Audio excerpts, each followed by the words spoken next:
ఆ తల్లి తన దివ్యాంగ బిడ్డకు ఏనాడు ఏ లోటు రానివ్వకుండా చూసుకుంది. ఉన్నట్లుండి అనారోగ్యంతో తాను మంచం పట్టింది. నడవలేని బిడ్డ బాగోగులు చూడటం ఎలాగని బాధపడుతున్న ఆ తల్లికి దివ్యాంగ బిడ్డే అమ్మ అయ్యింది. తల్లి బిడ్డల ప్రేమకు తోడు వారి హృదయ విదారక జీవనం చూడాలంటే మహబూబాబాద్ జిల్లా గూడూరు మండలం బ్రాహ్మణపల్లి శివారు ఇప్పల్ తాండాకు వెళ్లి రావాలి. ఇక్కడ నివాసం ఉండే దారావత్ రాజ్ పుల్యా దంపతులకు నలుగురు కూతురు, ఒక కుమారుడు. 20 ఏళ్ల కిందట భర్త మృతి చెందడంతో రాజు ధైర్యం కూడబెట్టుకుని పిల్లలకు అన్నీ తానై ఉన్నారు.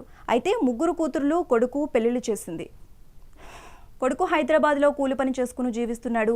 దివ్యాంగురాలైన కూతురు విజయ తల్లి చెంత ఉంటోంది. ఆమె ఆలనా పాలన చూసుకునే తల్లి రాజ్ ఇటీవల అనారోగ్యంతో మంచం పట్టింది. దీంతో తాను నడవలేని స్థితిలో ఉన్నప్పటికీ తల్లికి ఆసరాగనిచ్చి అన్ని సపర్యలు తానే చేస్తోంది. ఎకరం పోడి భూమిపై వచ్చే ఆదాయమే వారికి ఆసరా.